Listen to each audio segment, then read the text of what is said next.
Suite à une récente prospection géophysique du sous-sol, des ressources potentiellement exploitables ont pu être identifiées.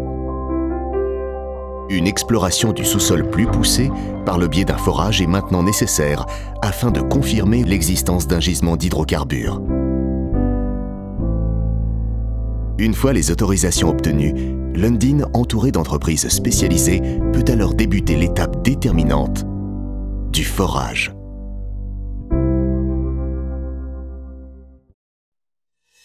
Avant toute opération, des archéologues peuvent effectuer des fouilles préventives sur le site afin de s'assurer qu'aucun vestige n'y est enfoui. Ensuite, il faut niveler la terre et la terrasser pour pouvoir accueillir les installations nécessaires au forage.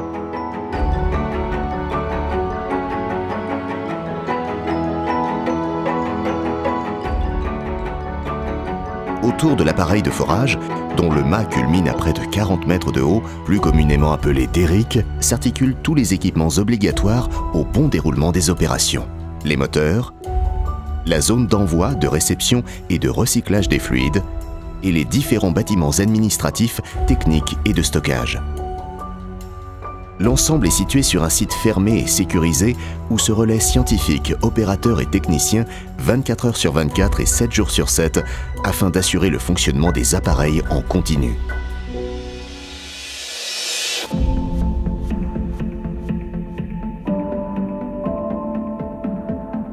Afin d'atteindre le gisement potentiel, on creuse un puits très profond à l'aide d'un appareil de forage. Pour percer la roche, on se sert d'un trépan de quelques dizaines de centimètres de diamètre. Constitué de dents d'acier ou de diamant, cet outil est fixé à l'extrémité de tubes en métal reliés et soutenus par le rig. Au fur et à mesure, des tiges supplémentaires sont vissées en surface afin de pénétrer plus en profondeur le sous-sol. Mis bout à bout, ce train de tiges peut atteindre plusieurs milliers de mètres. La descente peut se faire aussi bien à la verticale du sol ou en courbe, en orientant de quelques degrés chaque tige rajoutée. Cette technique est utilisée notamment pour contourner des obstacles de surface et également pour limiter l'emprise au sol en réalisant plusieurs forages à partir d'une unique plateforme.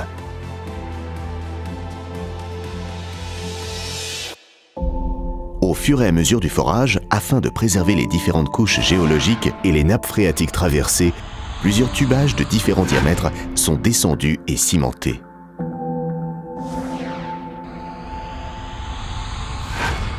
La qualité du ciment est vérifiée régulièrement à l'aide de diagraphies électriques et validée avant la poursuite des opérations. Une boue fluide, composée d'eau et de particules argileuses recyclées en surface, est injectée simultanément dans le dispositif pour refroidir le trépan. Ce liquide essentiel sert également à remonter des débris de roches en surface avant d'être recyclé et réutilisé.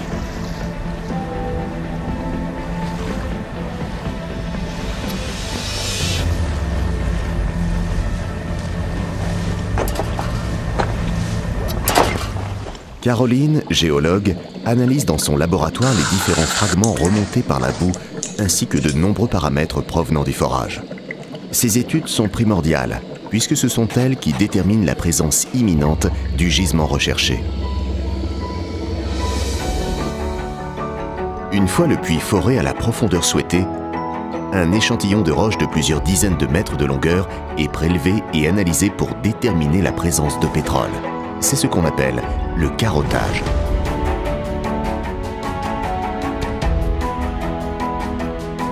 L'étude des différentes strates présentes dans l'échantillon permet de reconstituer précisément la nature des sous-sols traversés et leurs caractéristiques.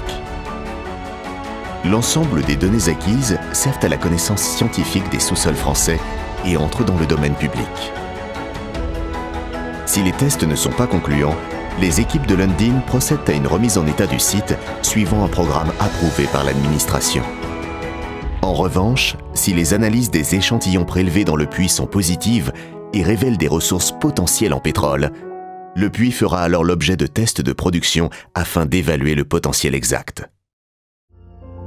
Lundin, nous explorons la Terre pour l'avenir de tous.